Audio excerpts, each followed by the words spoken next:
নমস্কার বন্ধুরা, কেমন আছেন? আশা করি নিশ্চয়ই ভালো আছেন। আবারও নতুন একটা তথ্য নিয়ে চলে এসেছি আপনাদের সঙ্গে টকার টক উইথ অনামিকাতে। গ্রীষ্মকাল আমাদের সবার কাছে অস্বস্তিকর একটা কাল, অস্বস্তিকর একটা সময়, খুবই বিরক্তিকর।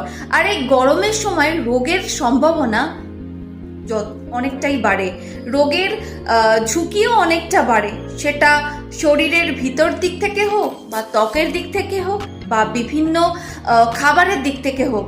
বিশেষজ্ঞরা জানাচ্ছেন কিছু সবজি আছে যেটা গ্রীষ্মকালে আমাদের না খাওয়ারই পরামর্শ দিচ্ছেন। এমন ধরনের সবজি যেগুলি গ্রীষ্মকালে এমনি গরম শরীরকে আরো গরম করে দিতে পারে, যার ফলে নানা রোগের সৃষ্টি হতে পারে, এমনটাই জানাচ্ছেন বিশেষজ্ঞরা। তো গ্রীষ্মকালে কোন কোন সবজি একটু অ্যাভয়েড করে যাবেন, সেটা পালং শাক। আমরা সকলেই জানি পালং শাক কিন্তু শীতকালের একটা ভালো সবজি, ভালো উপকারী সবজি। হ্যাঁ, এতে অনেক উপকার রয়েছে, কিন্তু বিশেষজ্ঞরা জানাচ্ছেন এই সবজি গ্রীষ্মকালে কম খাওয়াই ভালো। ফুলকপিও সাধারণত গ্রীষ্মকালে অনেক কম খাওয়া হয়, আর বাজারেও কিন্তু পাওয়া যায় অনেক কম। বিশেষজ্ঞরা তাই জানাচ্ছেন গ্রীষ্মকালে এই সবজি কম খাওয়াই ভালো। আরেকটা হচ্ছে রসুনও কিন্তু শরীরকে গরম করে দেয়।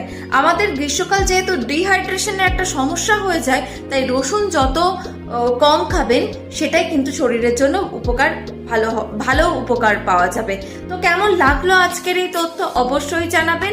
ভালো লাগলে চ্যানেলটিকে সাবস্ক্রাইব করে দেবেন, একটা লাইক দিয়ে দেবেন। আবারও নতুন তথ্য নিয়ে চলে আসবো আপনাদের সঙ্গে। ধন্যবাদ।